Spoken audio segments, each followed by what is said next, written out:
अस्सलाम friends, welcome in Urdu villa. आज मैं जॉन नॉवल का पार्ट नंबर 46 स्टार्ट करने लगी हूँ। वीडियो स्टार्ट करने से पहले आप सबसे गुजारिश है कि प्लीज़ मेरे चैनल को सब्सक्राइब कर दें। तुम इस बात को भूल नहीं सकते, मैंने एक बार फिर नरमी का सहारा लिया। भूल सकता तो यहाँ तक कभी ना आता। मोहब्बत की है मैंने आपसे और ज़िंदगी की आखिरी सांसों तक करूँगा। ये दर्द मोहब्बत क्या होता है सिर्फ मैं जानता हूँ, लेकिन आपने खेल खेला था। आपको क्या मालूम मैं जुदाई की आग में कैसे जल रहा हूँ, आपके बगैर ये वक्त कैसे गुजार रहा हूँ। उसकी आवाज़ में गम शामिल हो गया, लेकिन मुझे तरस न आया कि अब वो कमीना तरस खाने के काबिल ही नहीं था। रोज़ नई नई लड़कियों से मिलते हो, उसके बावजूद ये कहते हुए शर्म नहीं आती।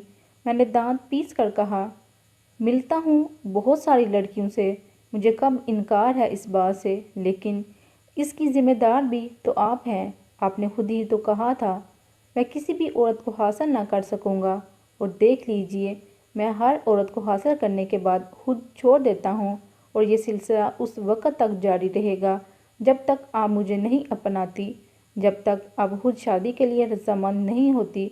उसने धमकी देने वाले लहजे में कहा। शादाब, मैं तुम्हें कैसे समझाऊं कि वो सब कुछ मैंने तुम्हारी इस्लाह के लिए किया था, तुम्हारी भलाई के लिए किया था। मैंने बेबसी से कहा। तो फिर देख लिया अपनी इस्लाह का इंजाम। अगर फिर आप मेरी इस्लाह का कोई प्रोग्राम बना रही हैं तो उस प्रोग्राम को आप मोखर कर दीजिए। इतनी ही बहुत है जो आपने मेरी इस्लाह कर दी। अब अगर इस्लाह करनी है तो मेरी बजाय अपनी इस्लाह का प्रोग्राम अपनी दरसगाहों की तरफ रखें, जहां स्टूडेंट्स तलीम के बजाय क्लैशनकोव कल्चर से मुस्तफ़िद हो रहे हैं, जहां से फ़ारुग होने के बाद वो बजाय डिग्रियों के क्लैशनकोव लेकर निकल रहे हैं। बहुत हो चुकी मेरी इस्लाह, अब अपना ध्यान अपने कॉलेज की तरफ रखें। वो एक ही सांस में जहर उगलते हुए चुप हो गया। अपनी इस तौहीन पर दिल चाहा फ़ोन बंद कर दूं, मीना जाने या उसके घर वाले जाने, लेकिन फिर मीना की बेबसी का सोचते हुए मैंने सोचा, इसमें सोचने वाली क्या बात है। आज के साइंसी दौर में बच्चे की आमद रोकने के बहुत से तरीके हैं, मीना उनमें से किसी एक का इंतखाब कर सकती है। शादाब, वो तुम्हारा भी है, तुम इतनी बेरहमी। मैंने आपको बहुत पहले ही कहा था मुझे औलाद की ख्वाहिश नहीं, तब शायद आपको यकीन नहीं आया था, लेकिन अब ज़रूर आ जाएगा। तुम इस कदर जालिम हो, आपसे फिर भी कम। शादाब, वो बात अलग है, ये एक मासूम ज़िंदगी का सवाल है, तुम सोचो। मगर उसने मेरी बात पूरी होने से पहले ही फ़ोन बंद कर दिया। मैंने फिर नंबर मिलाए, मगर बेल होने के बावजूद किसी ने ना उठाया। अगले रोज़ मुझे फिर कॉलेज से छुट्टी करनी पड़ी। शादाब का ऑफिस टाइम शुरू होते ही मैंने नंबर मिलाए और इधर से शादाब ने उठाया और कहा, कैसे भी सही, लेकिन मेरे लिए ये बहुत खुशी की बात है कि हर रोज़ आपकी खूबसूरत आवाज़ सुनने को मिलती है। काश सूरत भी देखने को मिल सकती। उसने गहरी सांस ली। शादाब, अपनी इस जिद का अंजाम जानते हो? मैंने दो टोक बात करने का फ़ैसला करते हुए कहा। जी नहीं, आप जानती हैं तो बता दें। उसके लहजे में बेपरवाही थी। देखो शादाब, अब तक बात सिर्फ मीना की ज़ात तक महदूद है, लेकिन ये ऐसी बात नहीं जिसको इंसान अपनी मर्ज़ी से जब तक चाहे छुपा सके। तुम्हारे मामू या मीना के भाइयों को पता चल गया तो वो तुम्हें कत्ल कर डालेंगे, फिर तुम्हें हरगिज़ ज़िंदा नहीं छोड़ेंगे, जबकि मैं नहीं चाहती कि तुम्हारा ये अंजाम हो। अरे, तो आप इस वजह से परेशान हैं कि ये मीना वाला सिलसिला मेरी जान ना ले ले? वो तंजिया लहजे में पूछ रहा था। शादाब, फजूल बातें मत करो, मैंने डांट कर कहा। अरे घबराइए मत, ऐसा कुछ नहीं होगा कि जान जैसी सस्ती चीज़ की हिफाजत मैं अब तक बड़ी मेहनत से करता आया हूँ और करता रहूँगा, ताकि आप मुझे ये ना कह सकें कि मैंने आपकी मोहब्बत में सस्ती चीज़ दे दी थी। वरना जब आपने मुझे खुद से जुदा किया था, नोच कर फेंका था, क्या मैं ज़िंदा रह सकता था? कभी नहीं। लेकिन ये जान जैसी सस्ती चीज़ आपकी नज़र करना नहीं चाहता था, इसलिए आपकी मोहब्बत को दिल से लगाकर दर्द जुदाई का कर्ब सहते हुए ये मुश्किल ज़िंदगी गुजार रहा हूँ। लोग तो सिर्फ इस चीज़ को देखते हैं जो नज़र आती है, इंसान के अंदर क्या है उसको कोई नहीं जानता। काश आप ही मेरे अंदर जान सकती, जहाँ सिर्फ आपको पाने की तमन्ना है। ओ शादाब, मैं तुम्हें कैसे समझाऊं? मैं बहुत मजबूर हूँ।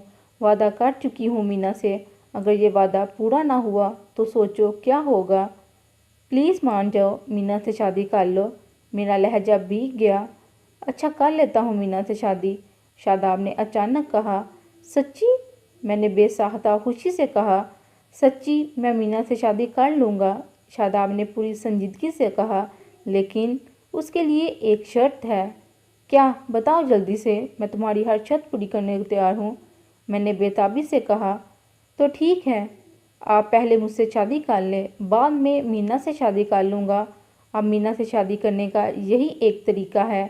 अगर आप मीना से किया हुआ वादा पूरा करना चाहती हैं तो, और ये भी मैं सिर्फ आपकी वजह से करूँगा, वरना। शादाब, ये क्या कह रहे हो? मैं गुस्से से चलाई।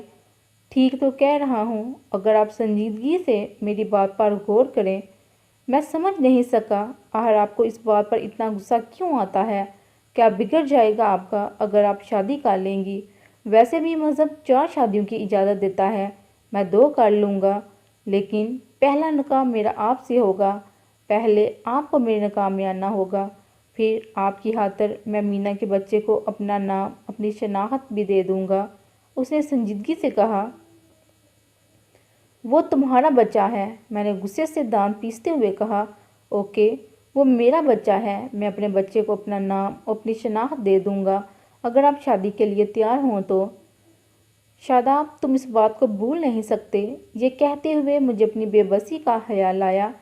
जी नहीं, भूल सकता तो बदनामी के इस मुकाम पर ना होता। शादाब के लहजे में ना जाने क्या था।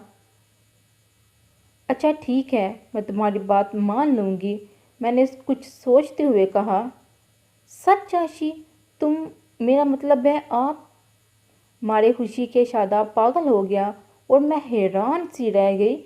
उसने हमेशा मुझे आप कहकर मुखातब किया था, मेरा नाम नहीं लिया था, लेकिन मेरी रजामंदी सुनते ही वो आप भूलकर तुम पर आने लगा था। और फिर पहली बार नाम भी लिया तो आयशा की बजाय आशी कहकर। क्या वाकई वो मुझसे इतनी मोहब्बत करता है? मैंने अचानक सोचा। आप चुप क्यों हैं, बोलिए ना। शादाब शायद ये समझा कि मैं शादी की बात करके शर्मा रही हूँ, हालांकि मेरी ये उम्र ना तो शादी की थी और ना ही शर्माने की। प्लीज़ बोलिए ना, शादाब बेकरारी से कह रहा था। ठीक है शादाब, मैं तुमसे निकाह कर लूँगी, लेकिन पहले तुम मीना से निकाह करोगे, मैंने दिल में सोचे हुए प्रोग्राम के मुताबिक कहा। जी नहीं, पहला निकाह आपसे होगा, दूसरा मीना से। हर बात में ज़िद क्यों करते हो?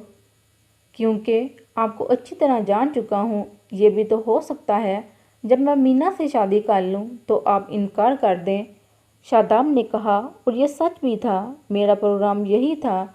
ऐसा नहीं होगा, मैंने दिल ही दिल में उसको बुरा भला कहते हुए कहा।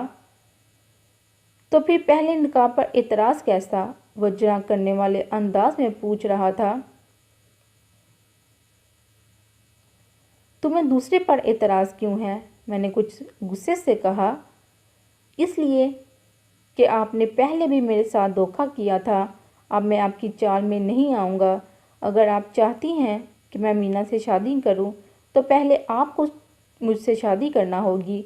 इसके अलावा मैं मीना से किसी सूरत भी शादी नहीं करूंगा।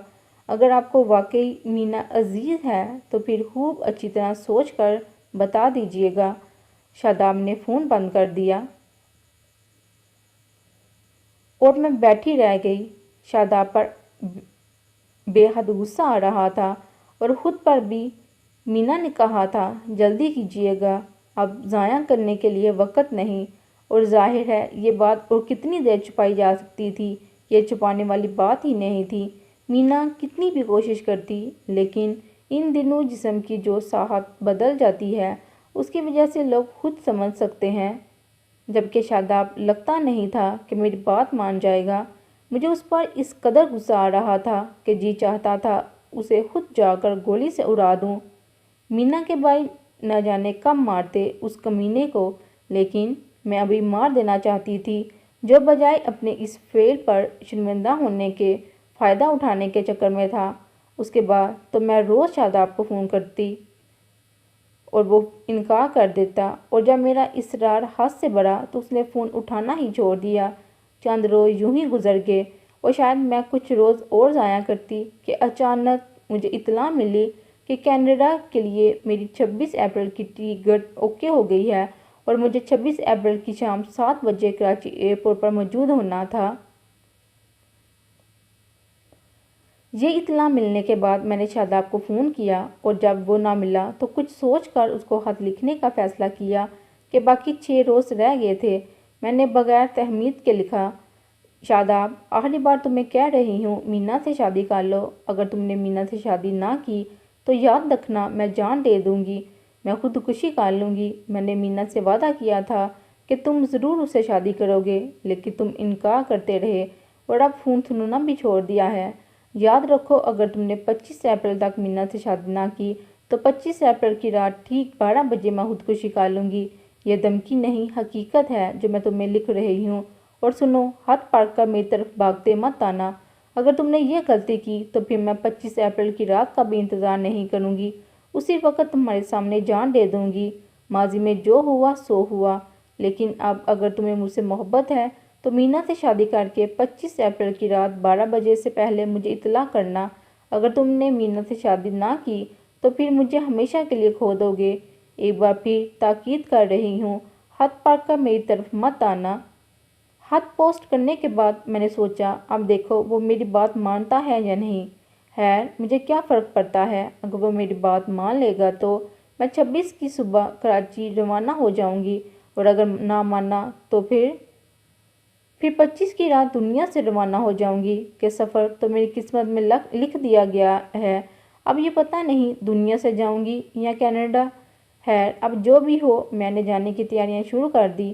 اسٹیشن جا کر اپنے لیے ایک سلیپر بک کروایا، کیونکہ مجھے یقین تھا اگر شاداب نے میری بات مان لی تو یہ سفر خوشی میں گزرے گا، اور میں نہیں چاہتی تھی ایسے غم کے لمحوں میں کوئی مجھے ڈسٹرب کرے۔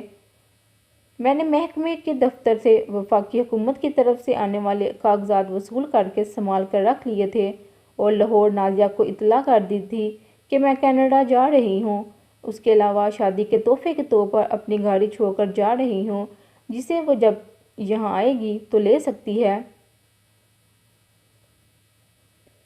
پھر میں نے دن گننا شروع کر دیے۔ روز لگتا جیسے ابھی شاداب آئے گا اور کہے گا، آپ نے یہ کیا کہہ دیا، میں آپ کی موت برداشت نہیں کر سکتا، میں مینا سے شادی کرنے کے لیے تیار ہوں۔ لیکن ایسا کچھ بھی نہ ہوا، اور پھر 25 اپریل بھی آ پہنچی، لیکن شاداب نہ آیا۔ میں نے اس کے آفس اب فون کرنے کی ضرورت ہی محسوس نہ کی تھی۔ آج 25 اپریل کو کالج کے اسٹاف کی طرف سے میرے کینیڈا جانے پر الوداعی پارٹی تھی۔ میں ساری پریشانی بھول کر معمول سے ہٹ کر خوب اچھی طرح تیار ہوئی، یہ سوچ کر کہ ہو سکتا ہے یہ میری زندگی کی آخری تیاری ہو۔ پھر اچھی طرح میک اپ کیا اور کالج چلی آئی۔ پارٹی کے دوران میں نے ایک بار بھی شاداب کے بارے میں نہ سوچا، خوب اچھی طرح انجوائے کیا۔ پھر سب سے فرداً مل کر گھر واپس آئی۔ وائس پرنسپل مسز زینب نے کہا تھا کہ وہ سب کل مجھے اسٹیشن سی آف کرنے آئیں گے، لیکن میں نے منع کر دیا، یہ سوچ کر کہ کیا معلوم میں اسٹیشن جاؤں گی یا۔ گھر آ کر میں نے لباس بدلا، پھر کافی بنائی اور آرام سے باہر چھوٹے سے لان میں بیٹھ کر پینے لگی، بلکہ سوچنے بھی لگی۔ صبح مجھے سفر پر روانہ ہونا تھا۔ اس صورت میں اگر شاداب آ جاتا، جبکہ اب اس کے آنے کی دور دور تک کوئی امید نہ تھی، اور اس کے نہ آنے کی صورت میں مجھے اس دنیا کو خیر بات کہہ دینا تھا۔ ان دونوں سفروں کی تیاری میں نے بڑے اہتمام سے کی تھی۔ صوفے کے سامنے پڑی میز پر ایک طرف میں نے کینیڈا جانے کے لیے اپنا سفری بیگ تیار کر کے رکھا تھا، اور ساتھ ہی چھوٹے پرس پر سفر کے تمام ضروری کاغذات، ٹکٹ، پاسپورٹ وغیرہ، اور ان سے ذرا ہٹ کر سلیپنگ پلز کی بڑی ہوئی شیشی بھی پڑی تھی، جو میں آج ہی بازار سے خرید کر لائی تھی، جس کے بارے میں خریدتے وقت میرا خیال تھا کہ شاید اس کی ضرورت ہی نہ پڑے۔ لیکن اب جوں وقت گزر رہا تھا، میری پریشانی میں اضافہ ہو رہا تھا۔ اپنی موت کی وجہ سے نہیں، مینا کی رسوائی کے ڈر سے۔ 2 دن سے میں ٹھیک سے کچھ کھا نہیں پا رہی تھی، صرف چائے اور کافی پر انحصار کر رہی تھی کہ ان دلسوز لمحوں میں کافی سے اچھا کوئی مشروب نہیں۔ سب سے زیادہ افسوس تو مجھے اس بات کا تھا کہ میری موت بھی مینا کا مسئلہ حل نہ کر سکے گی اور مجبور ہو کر شاید اس کو موت کو گلے لگانا پڑے۔ سیانے کہتے ہیں موت کسی بھی مسئلے کا حل نہیں، لیکن شاید بعض دفعہ یہ حل ہی سب سے بہتر لگتا ہے اور ضروری بھی ہوتا ہے۔ اسی پریشانی میں دل ڈوب گیا۔ گو کہ اپریل کا مہینہ تھا، لیکن کوئٹہ کی ہواؤں میں ابھی ہنکی موجود تھی۔ بہار کا موسم شروع ہو چکا تھا، ہر طرف پھول کھلتے نظر آتے تھے اور بہت اچھے لگتے تھے۔ وادی کوئٹہ میں جگہ جگہ پھولوں کے بہت سے باغات ہیں جو کوئٹہ کی خوبصورتی میں اور بھی اضافہ کرتے ہیں۔ جب سورج غروب ہوا تو پہلی بار میں نے سوچا شاید اب شاداب نہیں آئے گا، لیکن پھر یہ خیال آیا ہو سکتا ہے آ ہی جائے۔ وقت دھیرے دھیرے گزرتا رہا، مگر شاداب کو نہ آنا تھا اور نہ ہی وہ آیا۔ کلاک نے جب 12 گھنٹے بجانے شروع کیے تو میں نے سلیپنگ پلز کی شیشی پکڑتے ہوئے دکھ سے سوچا، میں بھی کتنی پاگل تھی جو اتنے دنوں سے شاداب کا انتظار کرتی رہی۔ حد ہوتی ہے حماقت کی کہ جب شاداب نے مجھ سے کہا تھا اگر آپ نے مجھے ٹھکرا دیا تو یاد رکھیں میں جان دے دوں گا، تب میں نے کس قدر شفاف لہجے میں کہا تھا، تم میری محبت میں جان دینے کی بات کرتے ہو، بہت سستی چیز دینے کی بات کرتے ہو۔ جان سے زیادہ سستی چیز بھی ہے اس دنیا میں، تم جان جب چاہے یہ جان دے سکتے ہو، اور میری حماقت ہی تو تھی کہ اب اسی جان کی دھمکی دے کر میں شاداب سے اپنی بات منوانا چاہتی تھی، ہے نا حماقت؟ اگر شاداب کی جان سستی تھی تو پھر میری جان شاداب کے لیے کیسے مہنگی ہو سکتی تھی؟ جب میں نے اس کی جان دینے والی بات کی پرواہ نہ کی تھی تو پھر شاداب کو اس بات سے کیا دلچسپی ہو سکتی تھی کہ میں زندہ رہوں یا کہ مر جاؤں؟ اپنی اس سوچ پر میری آنکھیں بھیگ گئی اور میں نے سوچا اگر یہی انجام ہونا تھا میرا، اگر مجھے حرام موت ہی مرنا تھا تو پھر ایک طویل عرصہ زندہ کیوں رہی، اپنے دکھوں کی آگ میں کیوں جلی؟ کاش مجھے پہلے سے ہی پتہ چل جاتا کہ میں ایسی موت مروں گی، تو پھر جب ایاز مرا تھا میں بھی مر جاتی، یا پھر کدی جس کی موت ایاز سے بھی زیادہ میرے لیے دکھ کا باعث بنی تھی، اس کی پھانسی کے ساتھ ساتھ میں بھی موت کو گلے لگا لیتی۔ نہیں تو جب فیروز چھوڑ گئے تھے میرا بچہ چل بسا تھا، اور جب عذرا نے مجھ پر عرصۂ حیات تنگ کر دیا تھا تب ہی خودکشی کر لیتی۔ اگر یہ پتہ ہوتا کہ ان سب دکھوں کو جھیلنے کے باوجود خودکشی ہی میرا مقدر بنے گی، لیکن یہ بھی ایک ایسی چیز ہے جو خدا نے مکمل طور پر اپنے پاس رکھی تھی، جس کی وجہ سے میں آج بہت لیٹ جان دے رہی تھی۔ اس لمحے جب میں نے خودکشی کا فیصلہ کر لیا تو ایک ایک کر کے سب پیارے، سب میرے اپنے یاد آئے تو میری آنکھیں بھیگنے لگی۔ میں نے آخری نظر کلاک پر ڈالی، 12 سے اوپر ہی کچھ منٹ ہو چکے تھے۔ جگ اٹھا کر گلاس میں پانی ڈالتے ہوئے میں نے سوچا کتنی دردناک موت ہے، نہ جانے کب تک میری لاش اس گھر میں پڑی خراب ہوگی۔ کالج والوں کو میں نے اسٹیشن آنے سے منع کر دیا تھا، وہ سب یہی سمجھیں گے کہ میں جا چکی ہوں، لیکن جب لاہور سے نازیہ آئے گی تب سب کو پتہ چلے گا کہ میں تو کینیڈا کی بجائے دنیا سے ہی جا چکی ہوں۔ اپنی موت کا یہ انجام سوچ کر مجھے اور بھی دکھ ہوا، تاہم میں نے سوچا ہو سکتا ہے میرے کراچی نہ پہنچنے پر محکمہ ایجوکیشن کا کوئی افسر پتہ کرنے آئے تو میت خراب ہونے سے بچ جائے۔ خیر جو بھی ہو، میں نے سوچا جب مرنا ہی ضروری ہے تو پھر ادھر ادھر کی باتیں سوچنے کا فائدہ۔ پھر میں نے سلیپنگ پلز کی شیشی کھول کر ساری گولیاں نکال کر ہتھیلی پر رکھ کر ایک نظر ان کو دیکھا، پھر گلاس کی طرف ہاتھ بڑھایا۔